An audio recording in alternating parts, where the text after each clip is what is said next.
Welcome back to an actual episode of Scotch and a Beer, this time numero 27.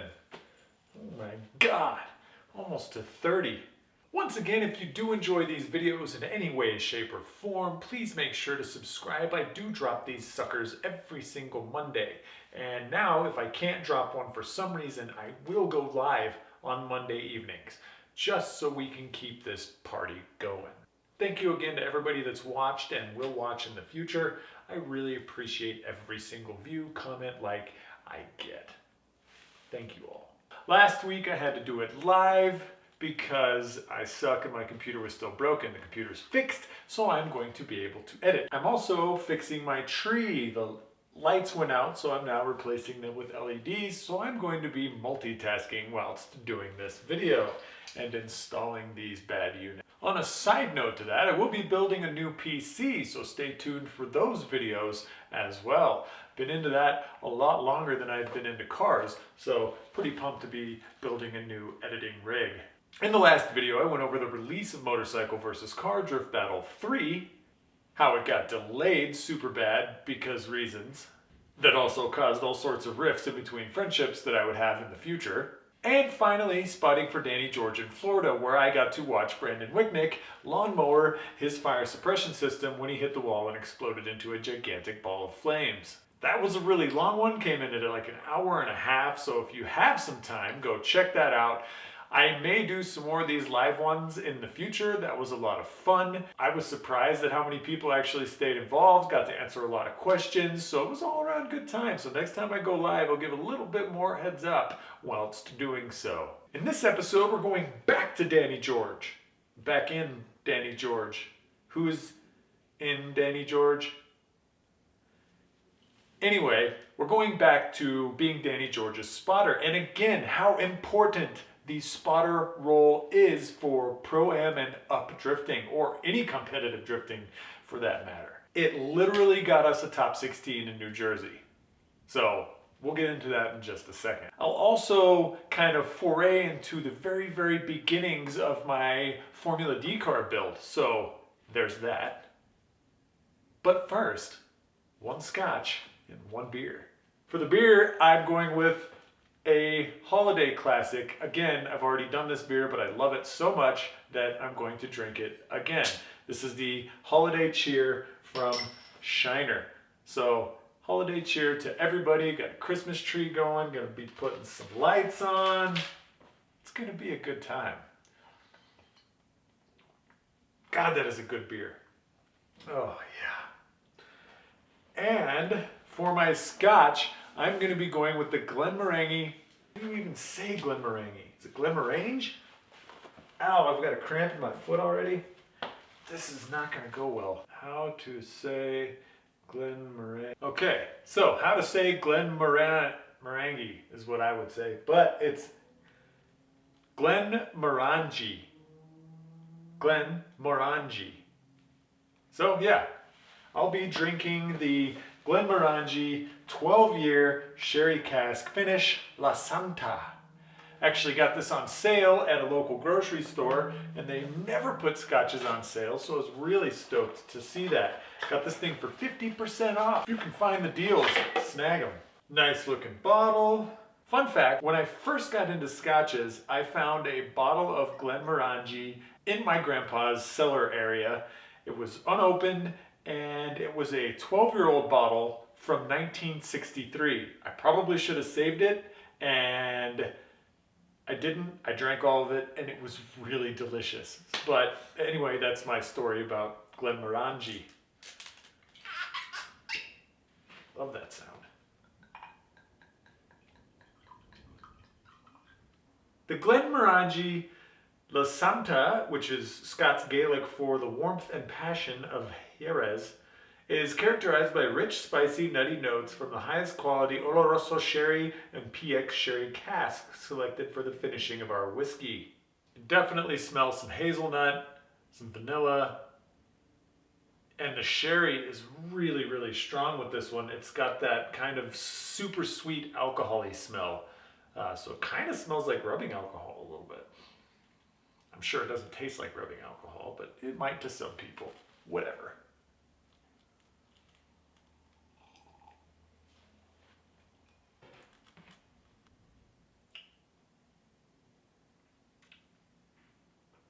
Ooh, nutty. Wow, I really like that. That is a good Scotch. It's got a little bit of a punch to it. It's rough, but refined at the same time. I enjoy this one. Highly recommend it, especially if you can find it on sale for 50% off. Can't believe that even happened. But I digress. It's time to get into the story. So there is absolutely no way I'm going to be able to multitask this, so I am going to pop a squat and just sit next to this tree and tell the story. Oh yeah, there we go. So we had decided as a group that we had collectively decided as a group to drive up from Florida to New Jersey right after Formula Drift Florida instead of waiting until the last minute to do it before Formula D New Jersey, which ended up being a great idea because we had a lot of crap to do once we got to Jersey. So we all loaded up the truck, trailer, and everything else we needed, and we headed off to New Jersey. I think it was like a 20-something hour drive to get all the way up the coast, but it was fun and we had a good time whilst doing it. Once we parted ways, a few short weeks later, it was already time to head back to Jersey. So once again, I hopped on an airplane and got picked up at the airport. I saw Danny's red truck coming down and immediately looked at the rear passenger side window. There was a gigantic dildo hanging out of it. And by gigantic, I mean freaking huge. I could see the thing all the way down the parking area.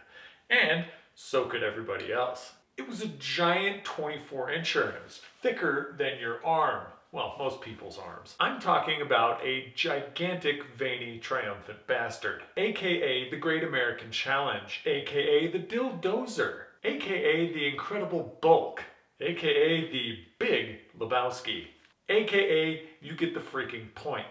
So as they're cruising up to get me and this thing is bobbling out the window, they had it pinched right before the balls so the shaft was just kind of flopping in the breeze and or creating its own weather patterns for all I know. And they pulled up to pick me up. I tossed my bags in the back of Danny's thing and immediately locked eyes with an old lady who was staring at the gigantic veiny bastard. She gave me the weirdest smile that I have ever seen in my life. I gave her a nod and probably a weird smile back and jumped in the car, grabbing the dildo and bringing it inside. Kudos to that old lady for having a sense of humor. A lot of people would have been pissed. She was awesome. And or into it. And or both.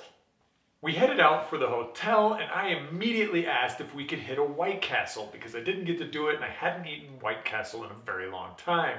I got some chicken rings and I got a bunch of tiny burgers. I was happy. I also think I did my first Vine at that White Castle. Rip, Vine, rip. Let's pour one out for Vine, huh? Pour one out down my throat.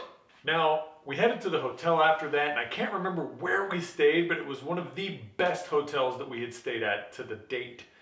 We had free beer from 5 to 6 p.m., and we rolled in right around 5:15. So, a couple of free beers later, some appetizers, and we headed up back to the room. Now, Danny had gotten his brand new driving suit from Alpine Stars shipped to the hotel, so the first thing we did once getting into the rooms was Danny tried on his new driving suit. And holy shit, it was like 2 sizes too small. It was amazing. So Danny had to wear this because he didn't have another driving suit. Like, he didn't even bring his other one for some reason. So he had to wear this tight ass sausage tube all weekend. So the next day we had taken some pictures of him and I photoshopped this wonderful Alpine Stars ad to which they were none too pleased about. But hey, that's what happens when you pay full pop for something in a professional motorsport and they don't help you out with it.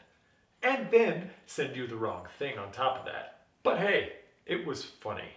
Then we hit the pool and the hot tub and I made my second Vine, which was sitting there filming Danny George floating face down in a pool and casually throwing the life preserver raft at him. I don't have the video because it was Vine, but it was funny at the time. Whatever, don't judge me. I was trying to be trendy here, people. Now, this would be my first time at Wall Speedway in New Jersey. And holy shit, that track is steep. Like roll your ankle, trip, fall, and break all your bones on the way down steep. Like it's hard to climb down steep. Like even the straightaways are super, super banked steep.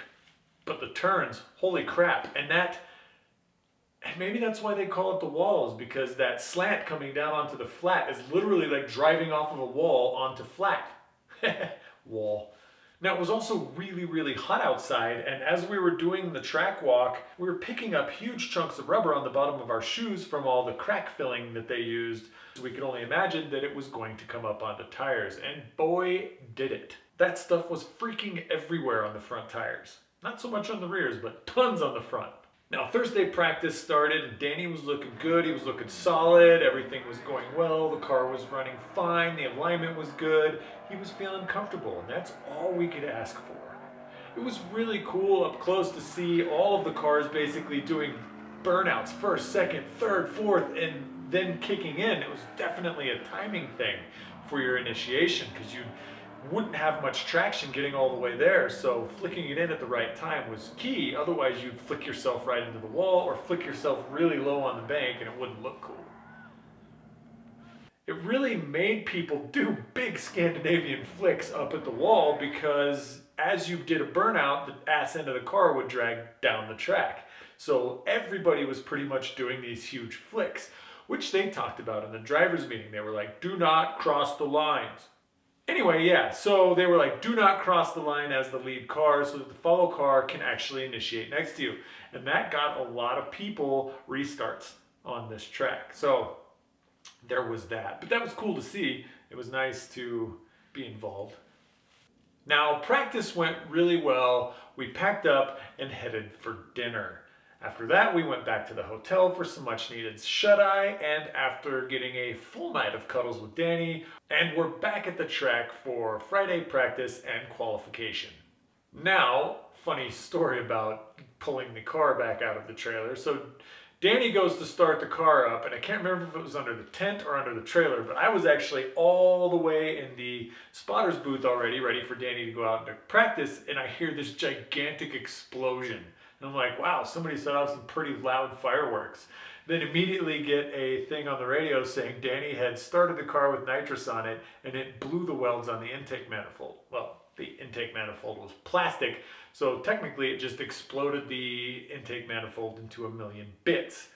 Luckily, because he was basically a stock LS, he got on Craigslist and we had one at the track in less than 45 minutes, and he still got a couple of practice runs in before qualification started. So kudos to having a V8 motor. Boy, I wish I would have done that.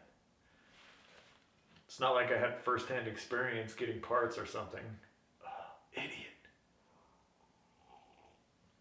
And Danny ended up getting a few laps of practice in, so we had a little bit of that in before qualification. Now, it was about this time that Danny had prepared wisely and gotten some eyes that look like the car's characters as a window visor shield, and put those in the car and added a lift mustache to it. It looked full-on Cars, and it was making everybody happy. Now, Danny goes out to the line to do his qualification, and they freaked out and made him take the mustache off for qualification. We would petition this with the tech judges later, saying it was aero, and they would actually end up letting us keep it for competition, which is really funny. But for qualifying, I do believe they made us take it off. During practice and qualifying and all my time in the spotter's booth, because we could literally see every single thing on the track, I took extensive notes on almost every single driver that went out for practice and then qualifying. So we were pretty far down the list, so I did get to watch everybody qualify before that. And I even took notes about the differences between people's practice runs and their qualifying runs. So I had extensive notes on basically every single driver at New Jersey. And this was new for me. I didn't do that in Florida, and I didn't do that in Atlanta. So I was learning. I was doing new things. We were improving. These little bits of information would end up netting us a top 16, and I'm going to explain that right meow. Danny killed his runs during qualification. They were about the same for each one. He didn't make any major mistakes, and that would net him a 16th place qualification. His best qualification yet in Formula D competition. So he was feeling it, we were feeling it, the vibes were good, the crowd was great. We went back to the trailer and slang a bunch of shirts and hung out with people, gave away vuvuzelas and lots of orange stuff. And it was just an all-around good vibe. I was really stoked for Danny to have qualified so high in a completely underpowered car and a chassis that shouldn't have been out there. He did fan-freaking-tastic. So we packed everything up and we headed back to the hotel to get some free beers and some rest. I do believe we went out to Waffle House that night and saw a bunch of people there, and then we went back home and went to sleep. Now, once we got back to the hotel room, I busted out my notes and I let Danny know that, hey, we were going to be up against Ryan Cotto for our first top 32 battle, and I had some dirt on that guy's driving. So we went over it, and I explained to Danny that his flicks tended to drop down into the other lane, which was a no-no. And even more importantly, every single time Ryan followed somebody off the bank into that first inner clipping point, he would take it out. He would hit it in some way, shape, or form if he was close to the driver. If he wasn't, he would avoid it. So I let Danny know both of these things. We had prepared him mentally for these things, and Danny's car was so short that he could physically get closer to that barrier than anybody else on the grid, which would make it a shoo-in for him. If he could hug that clipping point during his lead run, Ryan would take out that clip. And at this point, if you took out an inner clip as a following driver, you got a huge deduction. So we called it an evening, we went to sleep, we woke up the next day and headed back out to the track. Now we lined up for the top 16 battle, and Danny would be leading against Ryan because he had qualified one position higher than him. Cotto was 17th, Danny was 16th, that's just how it is. So on Danny's lead run, he blasted down the straight, initiated, was decently high on the bank. Ryan was actually really close to him during this battle. As they came off the bank, Danny hugged the inside clip, and sure as shit, Ryan Cotto took the inner clip out. Danny finished his run, and I was like, dude, you could not have done that better. And he was like, I did it? And I was like, yeah, he totally hit the inner clip.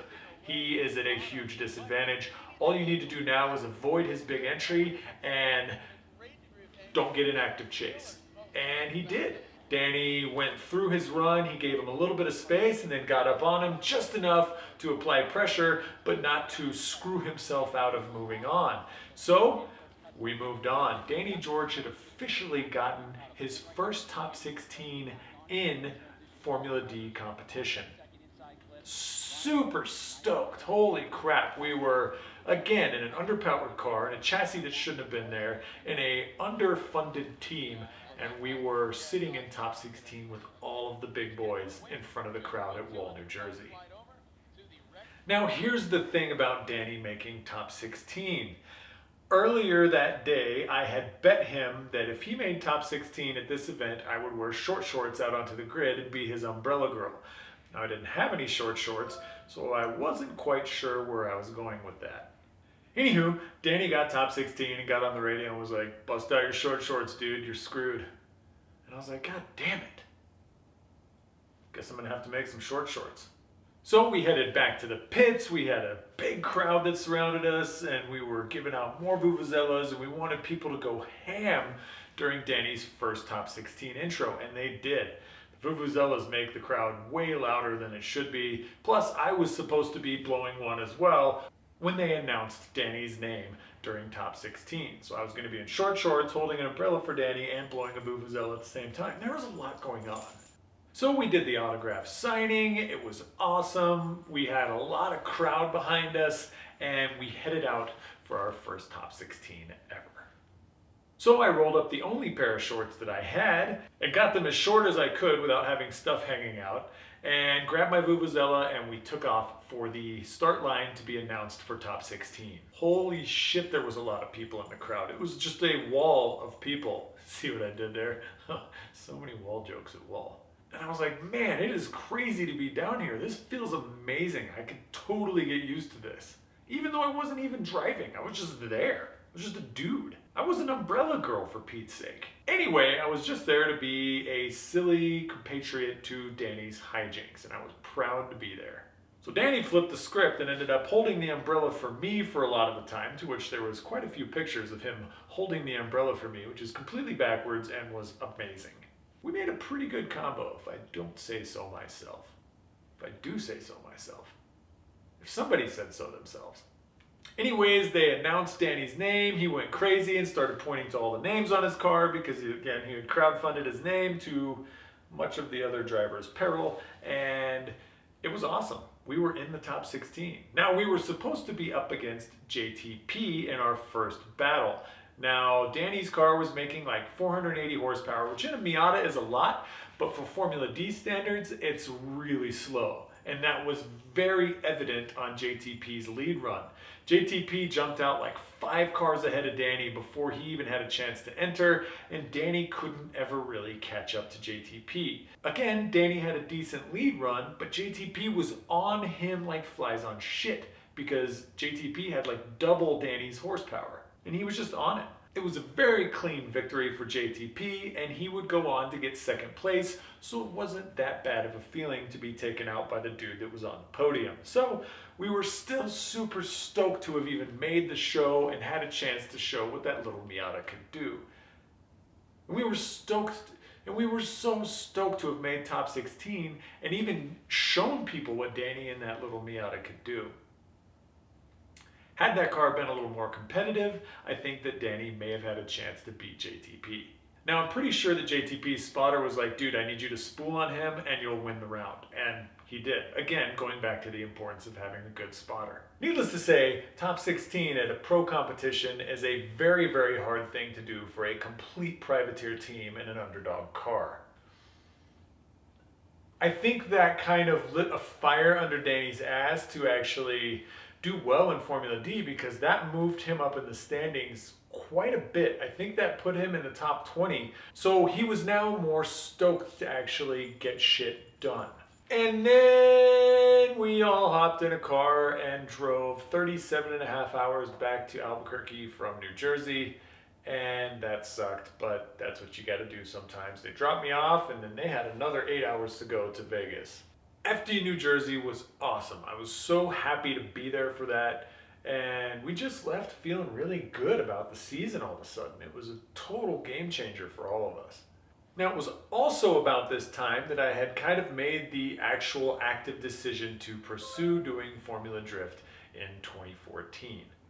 Now, I also knew that my current car was nowhere near up to the task of passing tech and or being competitive in Formula D. So back to the drawing board I went. I got on Craigslist, I got online, I talked to people, and I ended up finally finding a shell that was sitting in somebody's garage with just suspension on it. And it was $500, and I was like, I will take it post haste. It was a clean coupe, and it had a title. That's all I could ask for. I went and picked it up, and that was that. I now had a shell for a build, but little did I know how much an actual Formula Drift spec build would cost me. Didn't know that then, but I would find out very soon. It was also at this point that since I had decided to do Formula D, it was time to start hustling for sponsors, which was way more difficult than I could have ever imagined. And that's kind of what I'm going to get into in the next video. I made some very, very, very bad mistakes when it comes to soliciting sponsorships, and it really came back to bite me in the ass. And that is where I'm going to end this video.